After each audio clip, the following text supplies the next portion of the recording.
Hello dear learners, hope you are doing well.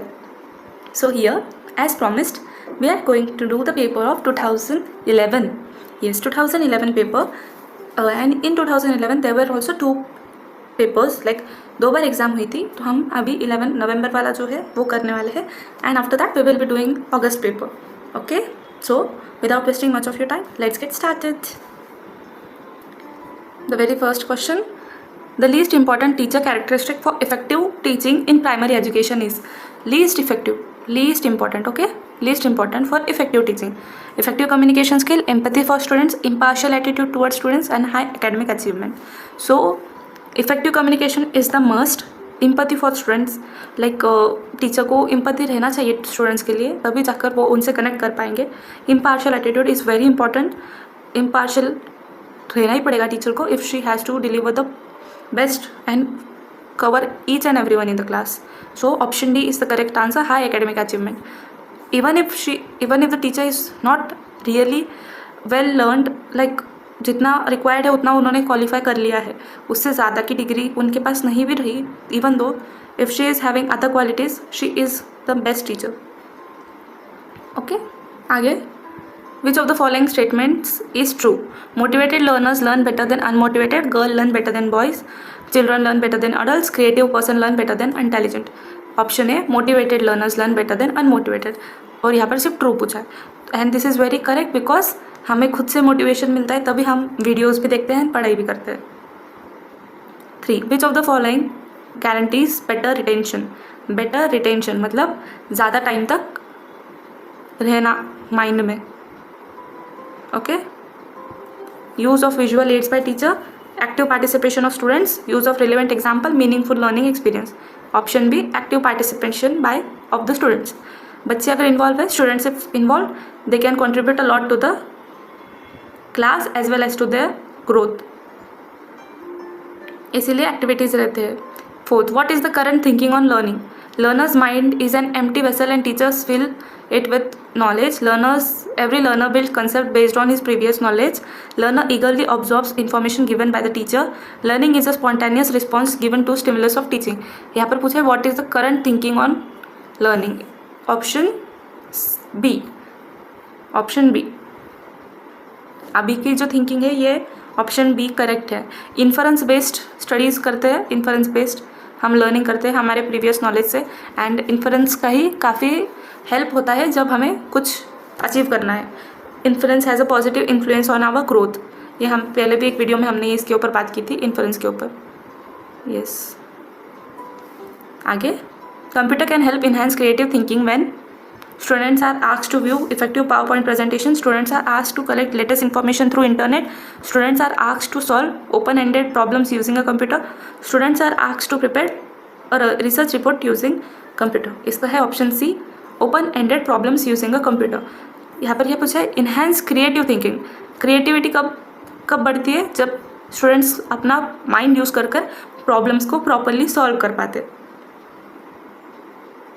What is the main purpose of inclusion of projects, practicals and seminars by students? To increase the active participation of student, to evaluate non-academic qualities of the student, to make evaluation continuous and comprehensive, to develop self-study skills in students. तो इसका क्या है option D, to develop self-study skills in students. Practicals, projects, seminars ये खुद student prepare करते हैं फिर वो प्रेजेंट करते हैं सबके सामने, तो इसके लिए सेल्फ स्टडी वाला पार्ट आता है उसमें. Research refers to routine activity, annual activity, occasional activity, fact finding activity. इसका है option D, fact finding activity. हम रिसर्च में यूजुअली फैक्ट्स फाइंड करते हैं. ओके, ऑब्जर्वेशन करते हैं, फैक्ट्स फाइंड करते हैं और तभी हम उसके ऊपर फिर आगे जाकर रिसर्च करते हैं. आगे. A research problem is one which clearly seeks a relation between logistics, researchers, hypothesis, variables. Option D, variables.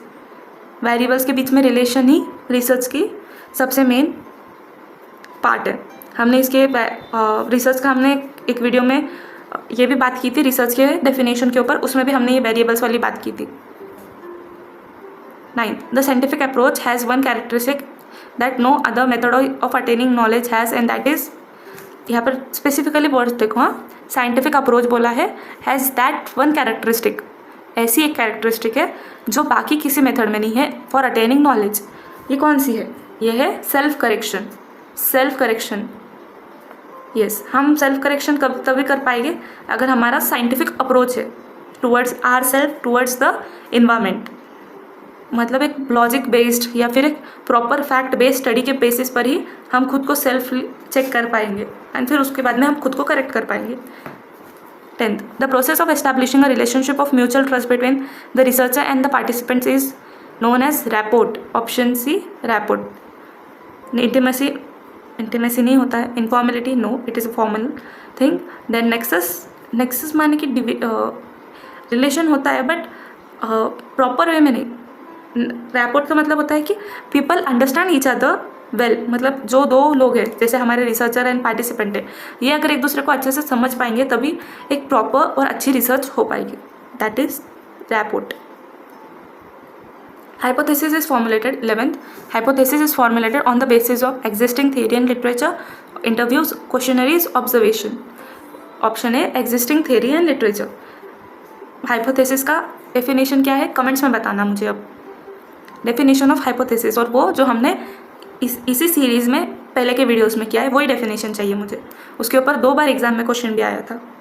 12th, a village leader or a manager of an organization or the director of a hospital whose permission is sought and who suggests which members would be best informants for the study is the। अभी देखो, a village leader, a manager, director, ये सारे की permission से who suggests which member would be best informants, मतलब जिसके पास में सबसे बेस्ट इन्फॉर्मेशन मिलेगी उन्हें क्या बोलेंगे? की इन्फॉर्मेंट बोलेंगे। गेट कीपर तो नहीं होते हैं। Critical participant, no they are not participating in the discussion. वो हमें बस बता रहे हैं कि which person will be correct to get the exact information. Okay, अभी पैसेज क्वेश्चन है। पैसेज तो मैं बट ऑब्वियसली PDF तो टेलीग्राम पर अपलोड कर दिया जाएगा चैनल पर, बट हम उसके साथ में अभी पैसेज भी देख लेंगे, पैसेज के क्वेश्चंस भी देख लेंगे। आप आराम से जाकर पैसेज को रीड कर लेना। 13, which of the following statements is true. अभी ये टेक्नोलॉजी बेस्ड पैसेज है, तो technology promises more leisure, technology can solve the problem of poverty, in spite of industrial and technological developments there are more problems than solutions, the problem of unemployment exist only in developing countries. अभी सभी ऐसे लग रहे हो गए ना, ये specially तो ये 2 तो करेक्ट ही लग रहे हो गए, बट इसका आंसर है option C. In spite of industrial and technological developments there are more problems than solution. और ये किसके बेसिस पर बोला गया है? ये विदाउट फैक्ट बेस्ड तो नहीं है। See, problem seems to be growing faster than the solutions.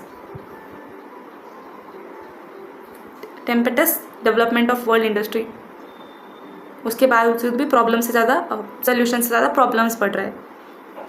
So in spite of industrial and technological developments there are more problems than solutions. 14, the primary task of technology is to create equality in society, develop men's interest in work, improve men's mental power and reduce the burden of men's work. Option C, option D, ये भी passage में दिया गया है। ये सारे जो question है ये सब पैसेज में दिए वाले हैं। ओके,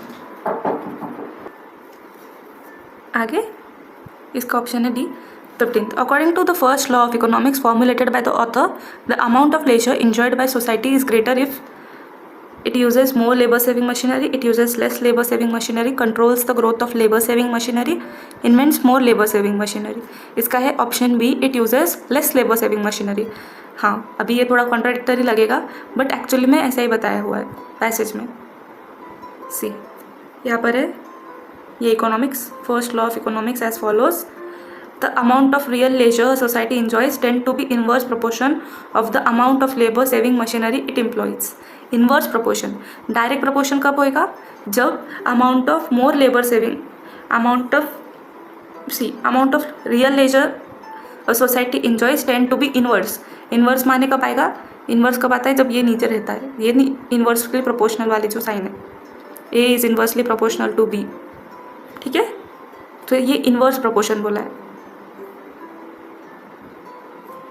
इसीलिए ऑप्शन है। आगे बढ़ेंगे। Which of the following statements is not true?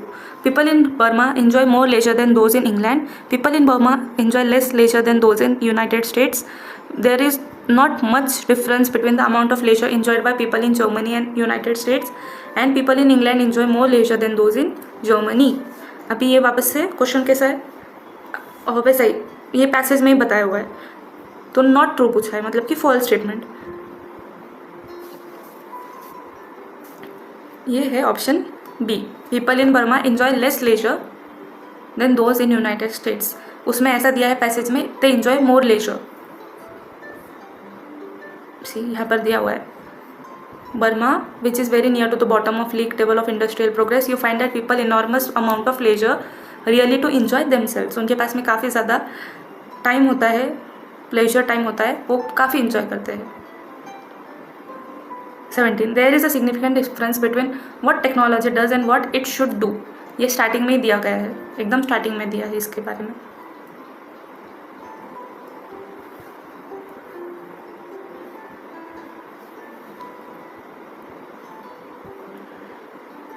One minute. हाँ, स्टार्टिंग में ही see what should it do, what does it do and what should it do. See यहीं पर दिया हुआ है. आगे choose the most appropriate title for the passage from the following. अभी मोस्ट अप्रोप्रिएट टाइटल बोला है, तो आंसर मुझे जो लगा था वो तो मतलब technology in society, but official answer की में ऐसा बताया गया कि ऑप्शन ए है, the advantages of technology.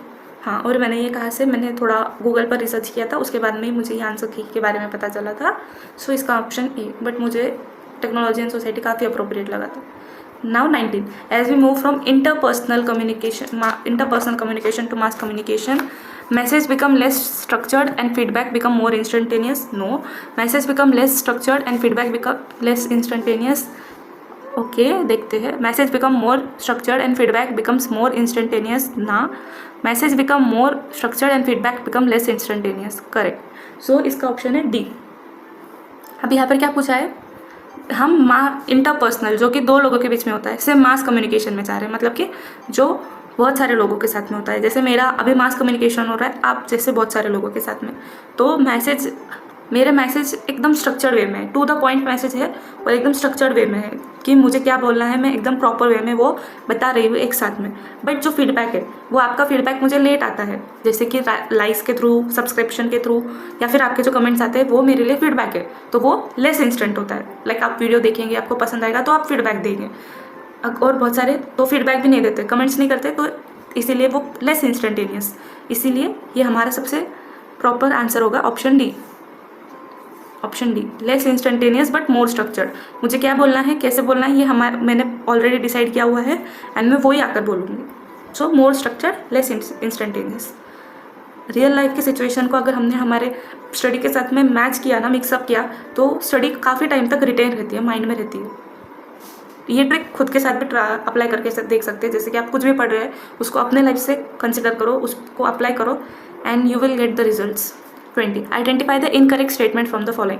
It is not that you cannot communicate. Silence communicates. Noise in channel affects message reception.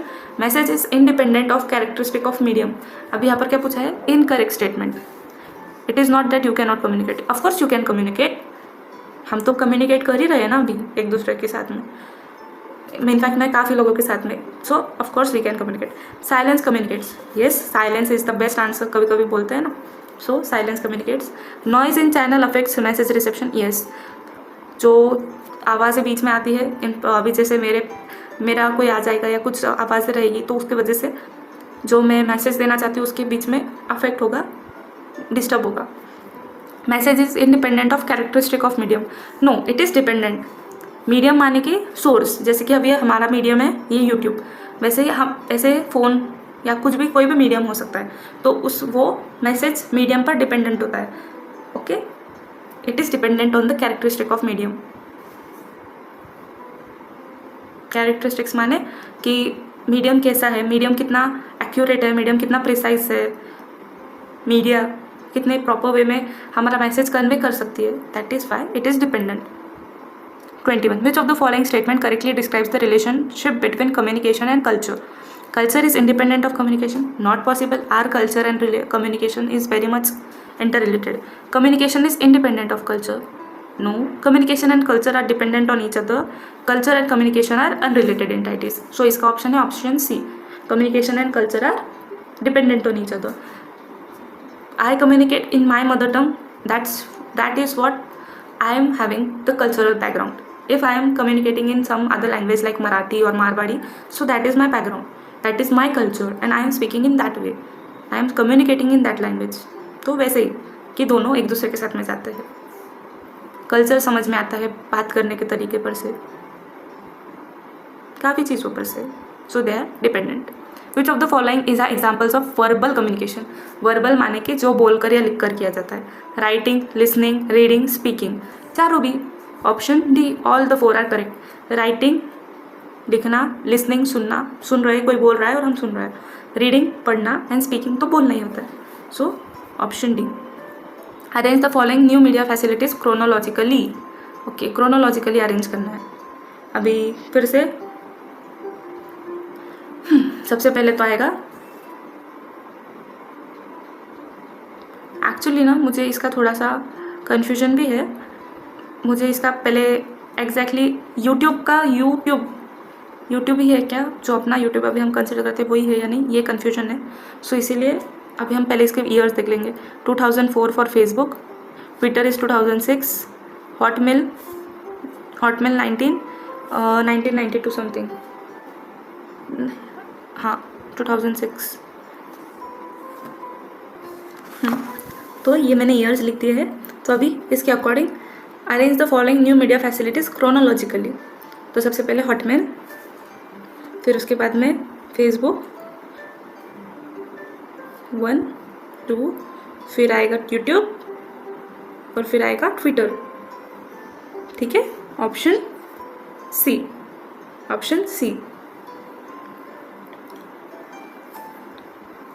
आगे बढ़ेंगे. What is the motto of Doordarshan. Doordarshan पता है ना आपको, डीडी. इसका मोटो है सत्यम शिवम सुंदरम. उसके नीचे आता है ना लिखा हुआ motto. So it is option D. ठीक है, अभी आगे find the odd man out. अभी फिर से अब रीजनिंग वाले क्वेश्चंस वगैरह स्टार्ट हो गए. तो ऑड मैन आउट 165, 176, 243, 275. अभी ऐसे तो कुछ लग रहा है, एक तरह से बोल सकते हैं कि ये कुछ ऑड इवन वाला कुछ क्राइटेरिया होगा. ठीक है, बट फिर भी हम एक बार चेक कर लेंगे. हम चेक कैसे करेंगे, हम ट्राई करेंगे कि हम सबसे पहले तो नंबर्स लिखेंगे. 165 दिया है नंबर, तो क्या करेंगे 1 + 6 + 5 इज इक्वल टू कितना आता है 12. फिर वैसे ही 1 + 7 + 6 is equal to 14. Same 2 + 4 + 3 is equal to 9. और फिर आगे 2 + 7 + 5 इज इक्वल टू 14.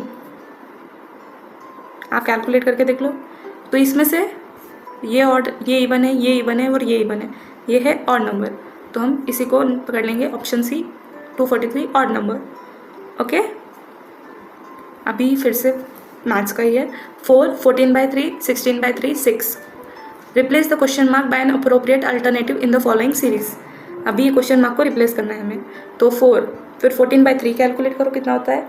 14/3 होता है 4.66. फिर 16/3 कितना होगा, 16/3 होता है 5.33. और फिर 6, हमारी सीरीज़ में 6 दिया है. तो अब आगे का क्या होना, जो 6 से बड़ा नंबर रहेगा. ठीक है, अब हम और एक अभी हमको डिफरेंस पता करना है.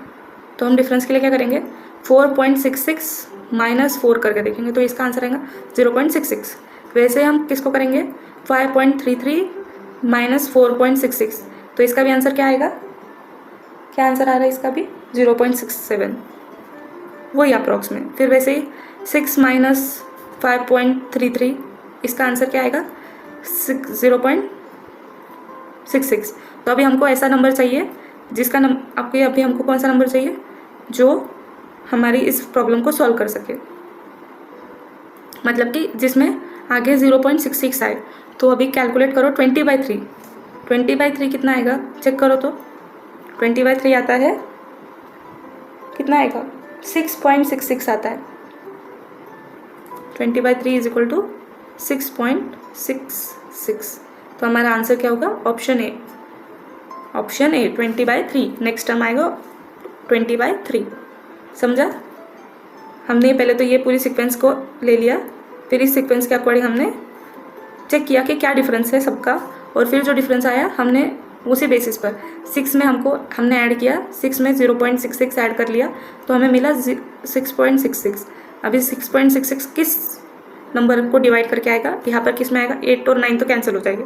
22/3 समथिंग 7 पॉइंट कुछ तो भी आता है, तो इसका आंसर आएगा जिसमें 20/3 जो कि आता है 6.66 एग्जैक्टली यही नंबर। So 27 replace the question mark by an appropriate alternative in the following letter series. तो अभी लेटर सीरीज है BDGK। अभी हमको इनमें डिफरेंस कितना है ये पहले पता करना पड़ेगा, और तभी हम सॉरी ओ गलती से ठीक हो गया। हमें आंसर वैसे निकालना है, पहले हम डिफरेंस पता करेंगे। BC 2 हो गए, फिर D थर्ड टर्म पर, या फिर आप इसको ऐसे 1 वाला जो कंसिडरेशन करते हैं आप आपके तरीके से कर सकते हो। मुझे जो मेथड ईजी लगेगा मैं वैसे बता देती हूँ, तो मैं वो वाले मेथड से बताती हूँ कि आप B लो, फिर C, ये 2 टर्म्स को छोड़कर बनेगा आएगा D, सो 2। फिर वैसे ही D के बाद में G बताया है, तो D E F 3 टर्म्स के बाद में आ रहा है फोर्थ G, फोर्थ टर्म है ये। फिर वैसे ही G के बाद में क्या दिया है? K, G H I J 4। Fifth term कौन सा है? K, फिफ्थ टर्म है ये K। फिर अभी K के बाद में कौन सा नंबर आएगा? K L M N O ये हो गए 5। तो 6th नंबर कौन सा आएगा? सिक्स नंबर आएगा P का आएगा 6 नंबर, इसीलिए हमारा आंसर हो गया है P। 6th टर्म P रहेगी, यहाँ पे ये थर्ड है, ये थर्ड टर्म आएगी, ये फोर्थ टर्म आएगी, ये फिफ्थ है, और ये 6th। P है हमारी 6th टर्म, सो हमारा आंसर हो गया A। अभी आगे, in a specific code language letters are coded as digits, sequence of digit may not be same as that of letters. See, यहाँ पर क्या बोला है? Sequence of digit may not be same as that of letters, मतलब sequence of digits अलग अलग दिए। In this language God 2 4 3, अभी गॉड दिया है और उसके आगे नंबर क्या दिया है? 2 4 3। वैसे ही डैम दिया हुआ है और फिर नंबर क्या दिया है? 1 3 5। ओट OAT ओट, उसके आगे नंबर दिया है 721। तो अभी हमें क्या पूछा है? डॉट के लिए पूछा है DOT डॉट। ठीक है, अभी सीक्वेंस वैसे की वैसे नहीं है, नंबर्स और सीक्वेंस डिफरेंट है। तो डैम और गॉड में सेम क्या है? D सेम है, और इसमें नंबर कौन सा सेम हुआ? 3, इसीलिए डॉट का नंबर 3 ले लेंगे। ओके, D को 3 नंबर दे देंगे। अभी फिर आगे हम जाएंगे A, यहाँ पर डैम और ओट में A नंबर, सॉरी ओ लेना है अभी। O यहाँ पे गॉड और ओट में O नंबर कॉमन है, O कॉमन है, तो अभी नंबर कौन सा कॉमन है? उसके आगे 2 नंबर इन दोनों में कॉमन है, इसीलिए यहाँ पर 2। समझो, यहाँ पर 2 आ गया, यहाँ पर आ गया हमारा 2। अभी 3 2 कौन से नंबर में? ऑप्शन B में है और ऑप्शन C में है, ये 2 में 3 2 वाला सीक्वेंस है। तो अभी आखिर में T बचता है, ये T है, बच गया हमारा T। अभी T यहाँ पर ओट में T का नंबर क्या दिया हुआ है? 7 है और 1 है, 7 और 1, ये जो इसमें ये 2 नंबर बचे। बट अगर हमने देखा तो 7 इस वाले सीरीज़ में देखा तो 1 ऑलरेडी हम कंसिडर करेंगे M के लिए, क्योंकि A के लिए तो हमने 5 कंसिडर किया है, तो A के लिए हमने ऑलरेडी 1 कंसिडर किया है। A के लिए हमने 1 कंसिडर किया है क्योंकि इन दोनों में 1 कॉमन है, तो हम M के लिए 5 कंसिडर करेंगे। तो यहाँ पर बचता क्या है? T, ये ओट में जो T आया है उसका है 7, तो ये पर आएगा 7, T के लिए 7 नंबर। तो हमारा ऑप्शन क्या हो जाएगा? B 3 2 7। सीधे हमने नंबर्स निकाला। सबसे पहले हमने पूरा लिख लिया, फिर उसके बाद में हमने देखा कि कौन से दो वर्ड्स में कौन से नंबर्स कॉमन है। जैसे कि यहाँ पर D था, तो D दोनों में है, डैम में और गॉड में, वहाँ पर 3 नंबर कॉमन था, ये दोनों में 3 नंबर कॉमन था। फिर उसके बाद में हमने देखा कि हमको और एक नंबर चाहिए, और एक लेटर क्या चाहिए, ओ। ओ किस में दिया था, गॉड में दिया था ओ, और ओट में दिया था ओ, और इन दोनों में नंबर कौन सा कॉमन निकला, 2 का नंबर कॉमन निकला। फिर आगे हमारे पास में था लेटर टी, लेटर टी था, अभी हमको टी चाहिए था। टी के लिए हमने देखा कि सिर्फ ओट में दिया हुआ है 721, फिर हमको पता था कि 2 तो हमने दे दिया है ओ को। फिर हमारे पास में 1 है जो कि हमने दिया है, 1 हमारे ऑप्शन में ही नहीं है। अगर हमने 3 2 वाले नंबर्स ले लिया तो 1 हमारे ऑप्शन में भी नहीं है, और हमने 1 ऑलरेडी दे दिया है ए को दे दिया है, क्योंकि यहाँ पर ओट में और डैम में ए कॉमन है, और इसीलिए 1 नंबर चले गया है ए के लिए। तो बचता क्या है, 7 नंबर, इसीलिए हमने टी को दे दिया 7 नंबर, और हमारा क्या आंसर आ गया, 327। थोड़ा सा लॉजिक लगाने का क्वेश्चन था वो, बट ईजी था। Select the number that is different from the rest of numbers. अभी यहाँ पर फिर से ऑड मैन वाला नंबर है, तो 2105 3217 5255 9879। पैनिक नहीं होना है अगर ऐसे नंबर्स दिखेंगे तो। क्या करना चाहिए, सबसे पहले तो नंबर्स अच्छे से देखो, समझो क्या हो सकता है। जैसे अभी 2 × 5 दिया है, क्या होता है 10, यहाँ पर देखो तो 10 है क्या बीच में, है। वैसे ही 3 × 7 देखो क्या होता है 21, यहाँ पर 21 भी आ गया बीच में। फिर 5 × 5 25, यहाँ पर है ना 25। वैसे ही 9 × 9 = 81, बट यहाँ पर क्या दिया है उन्होंने 87, तो हमारा आंसर क्या होगा, ऑप्शन डी 9879, ऑप्शन डी 29 क्या है, ऑप्शन डी। अभी फिर से 30, there are 3 men in a family, 3 men in a family, 2 of them are sons and 2 of them are fathers. How is youngest related to eldest?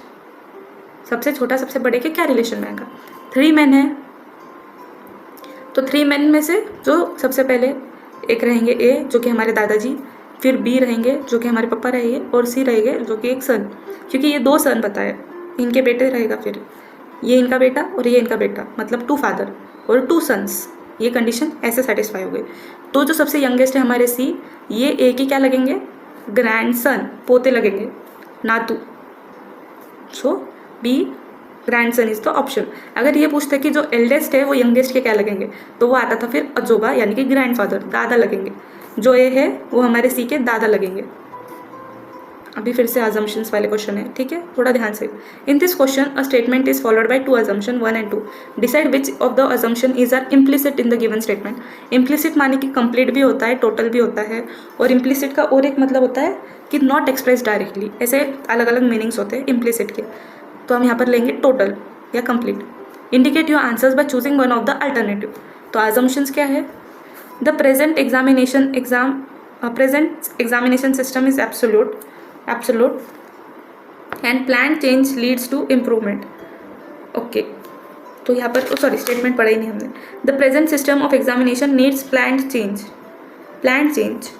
Option पहले statement पढ़ना है कि statement क्या है, the present examination system needs planned change, और फिर हमको assumption 1 क्या दिया है कि the present examination system is absolute.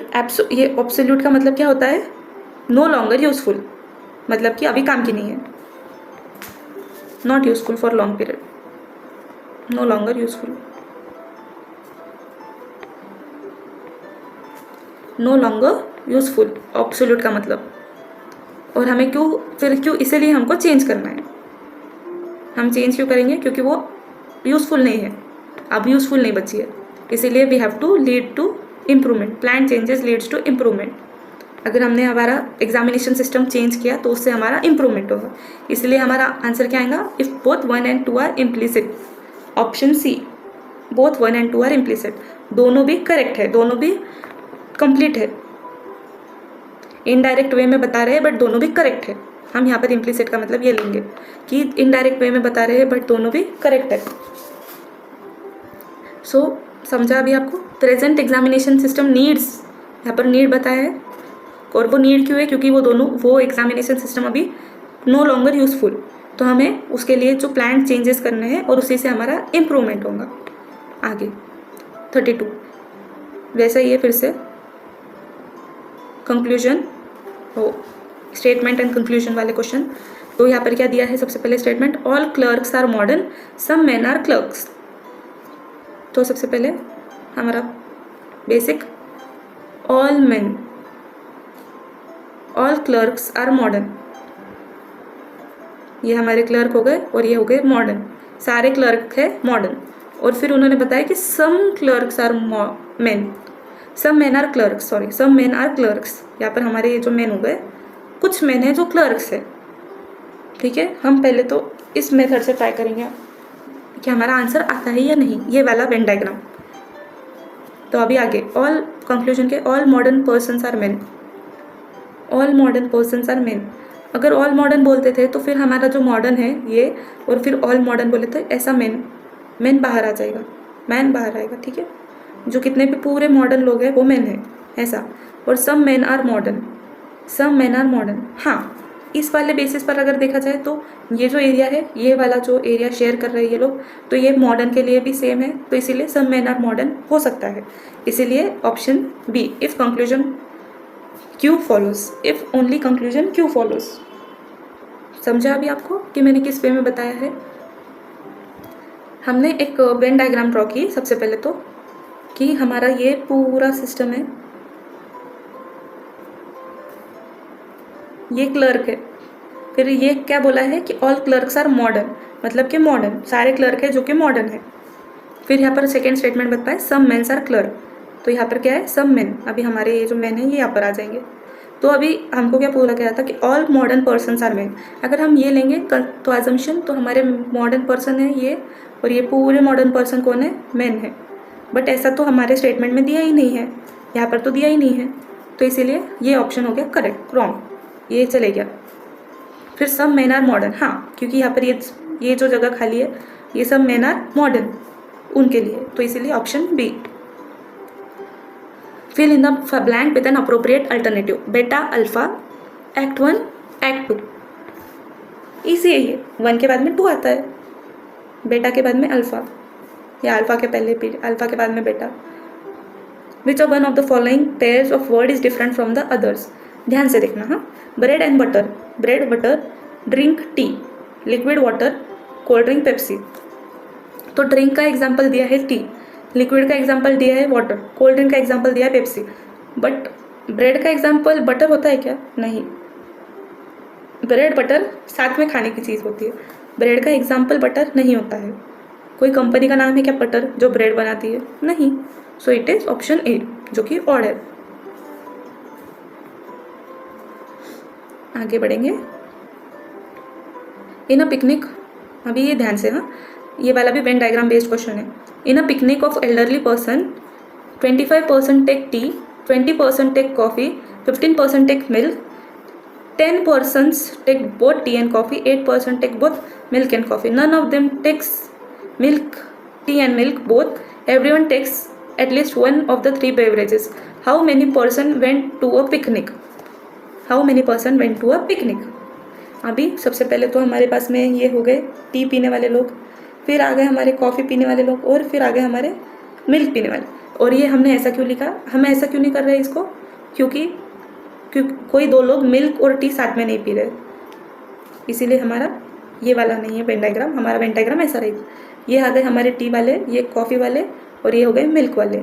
तो अभी क्या बोला है कि 25 लोग कॉफ़ी चाय पी रहे हैं, फिर 20 लोग होते हैं कॉफ़ी वाले, और मिल्क वाले 15।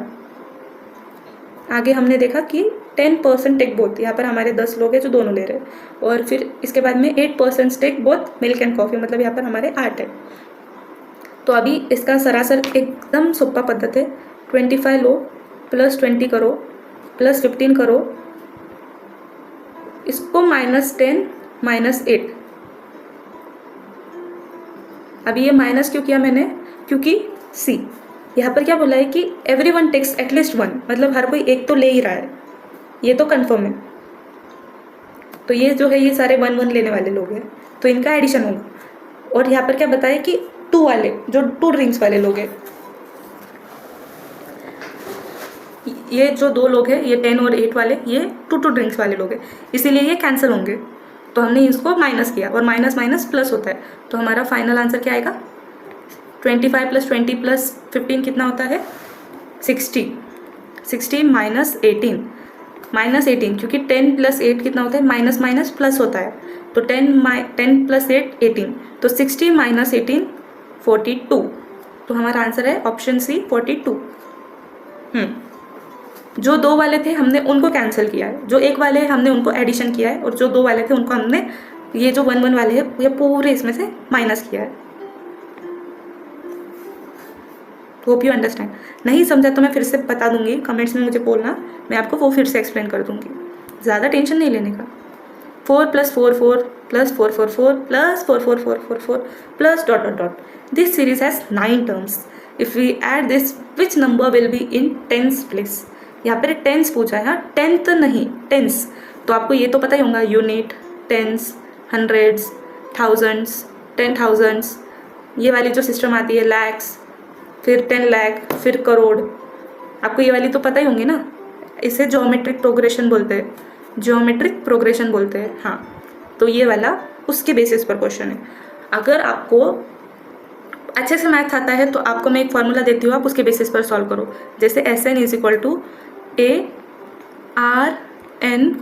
ARN-1 divide by R-1 where R is not equal to 1। ये एक फॉर्मूला है जो पूरे साइड्स पर दिया हुआ है, हर तरफ यही फॉर्मूला दिया हुआ है। पर आपको मैं एक बहुत ही इजी वे में बताती हूँ, और ये मैंने भी ये कॉपी किया है, और मैंने ये ओएसिस वाले जो सर है, ओएसिस करियर पॉइंट, वो वाले सर से ये मैंने मेथड, ये वाले इस क्वेश्चन के लिए मैंने उनकी मेथड कॉपी की है। So thank you sir. ये तो हमारा यहाँ पर उन्होंने कैसे बताया है कि हम पहले लेंगे 4 × 9 जो कि आता है 36। फिर उन्होंने बोला कि ये हो गए 9 टर्म्स के लिए, तो यहाँ पर उन्होंने टेंस के लिए पूछा, इसीलिए हमने एक टर्म कम कर दिया, क्योंकि यूनिट का 9 टर्म रहेगा और टेंस का 8th टर्म रहेगा, 8th टर्म टेंस का रहेगा। ये टोटल 9 नंबर वाला क्वेश्चन है, मतलब यहाँ पर पूरे 9 वाले नंबर 9 तक आएगा। तो ये जो यूनिट के प्लेस पर 9th नंबर है और टेंस के प्लेस पर 8 नंबर है, और हमें टेंस की प्लेस निकालनी, तो हम 4 × 8 करेंगे, उसके लिए वो आ जाता है 32। तो उन्होंने क्या बताया था कि अभी हम इसके लिए क्या करेंगे, 3 6 2 3,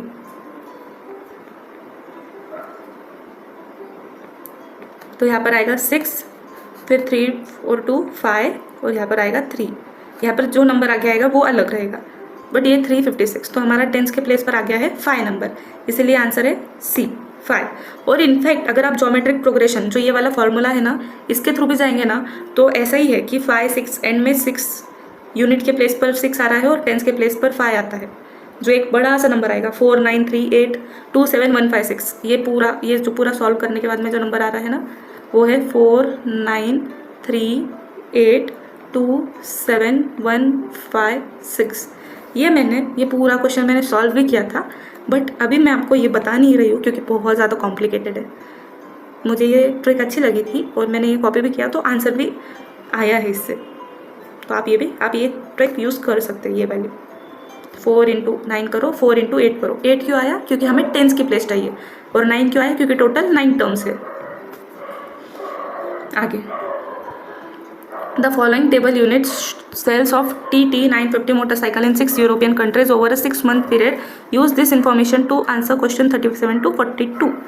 अभी ये पूरा किसके बेसिस पर है? Data interpretation. सबसे पहले तो what percentage of overall total was sold in Germany?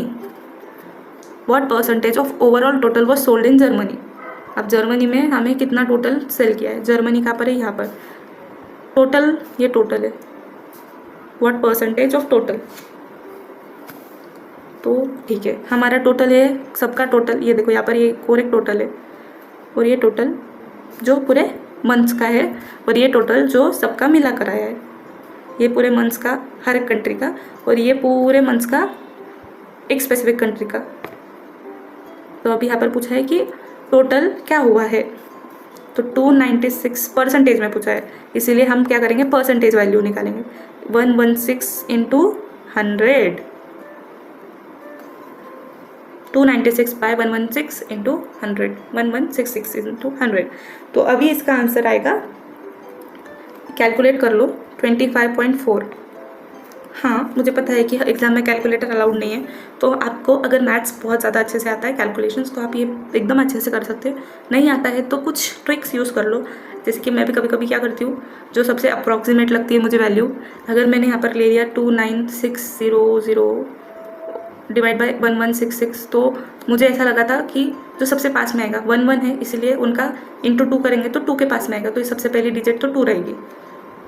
ऐसा मैं छोटी छोटी ट्रिक्स यूज़ करती हूँ, बिकॉज मेरा मैथ्स इतना स्ट्रॉन्ग नहीं है। अगर आपको भी ऐसी कोई ट्रिक्स यूज़ करनी है तो आप आपके हिसाब से कर सकते हो, राइट।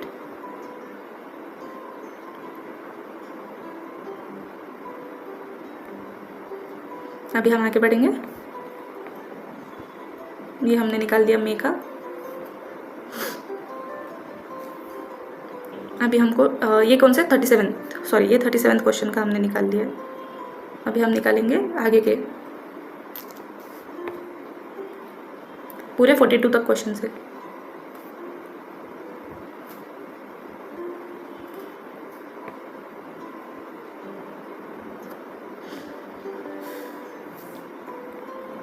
ऑप्शन बी 25.4 यहाँ पर देखो, तुक्का भी मारकर चलने वाला नहीं था, क्योंकि एकदम पास में आंसर है सारे। मैं डायरेक्ट आंसर्स देने वाली हूँ, मैं कैलकुलेशन नहीं करने वाली हूँ। जितना बेसिक कैलकुलेशन में सिर्फ उतना ही बताऊँ। What percentage of overall total was sold in May. अभी इन्होंने क्या पूछा है कि मे में, अभी स्पेसिफिक मंथ, अभी यहाँ पर एक कंट्री पूछी, अब यहाँ पर एक स्पेसिफिक मंथ पूछा, तो अभी हमको मे का देखना है। मे कहाँ पर है, ये मे। अभी इसका टोटल है 2208, तो अभी 38 का क्या करेंगे हम, वही मेथड 2208 बाय 1166 क्यों, ये टोटल का सबका टोटल है इसलिए 1166। उसके बाद में इंटू 100, क्योंकि हमें परसेंटेज निकालना है। तो इसका आंसर क्या आएगा 17.9 ये है हमारा आंसर।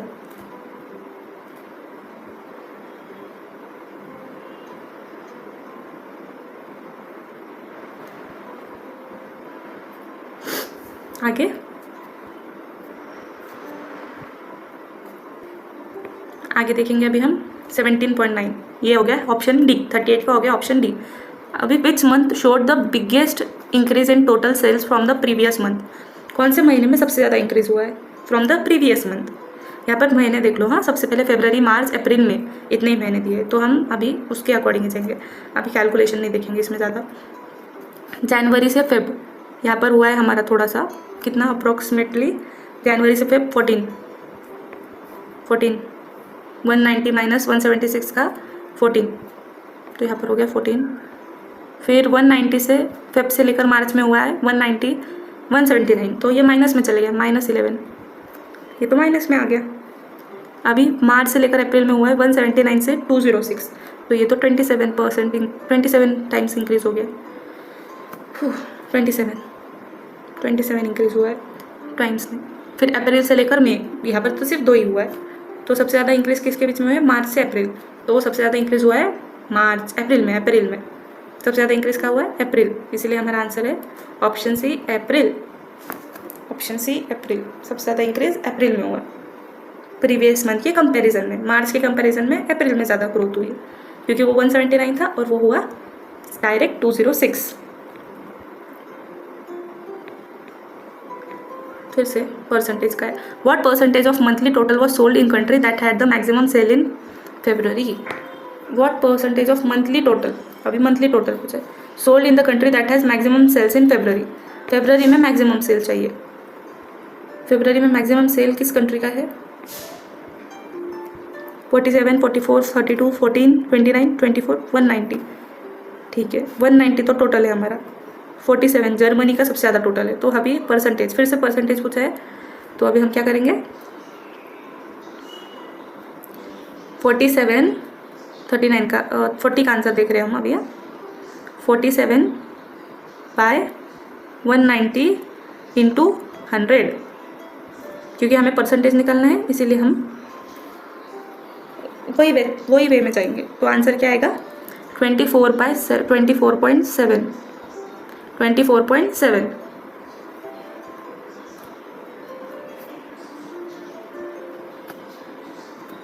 24.7 आगे हम देखेंगे हमारे इसमें है क्या। हाँ, ऑप्शन है 40 का है, ऑप्शन है 24.7। अभी फिर से 41। What is the average number of units per month sold in Italy over the first 4 months? See, average number of units per month sold in Italy over the first 4 months, पहले के 4 महीने, माने कि जनवरी, फरवरी, मार्च, अप्रैल, जो इटाली में sold हुई थी। अभी हम पहले सबसे पहले नंबर देखेंगे। इटाली में सबसे पहले 22 हुआ, फिर 24, फिर 24, फिर 26। तो अभी हम 41 का आंसर कैसे निकालेंगे। 22 प्लस 24 प्लस 24 प्लस 26, इसको डिवाइड करेंगे कितने से, 4 से, क्योंकि हमें मीन निकालना है। तो ये टोटल कितना हो गया, 22 प्लस 24 प्लस 24, 196/4 होता है। सॉरी 196 बोल रहे हैं, 96/4, 96/4 इज इक्वल टू 24। और अगर हम ऐसे अगर सिर्फ देखकर भी अज्यूम करना रहता तो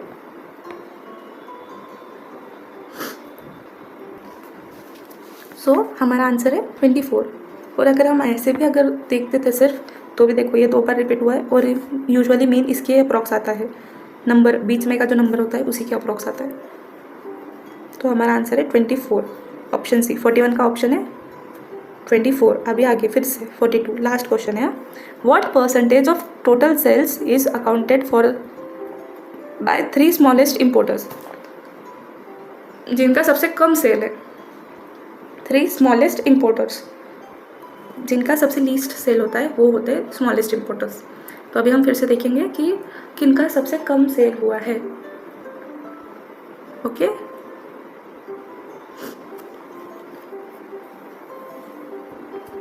बेल्जियम का 89 हुआ है, ये सबसे कम है। फिर 189 के बाद में 144, ये सेकेंड नंबर पर, और 177 ये थर्ड नंबर पर। अभी हम क्या करेंगे, इन तीनों को ऐड करेंगे।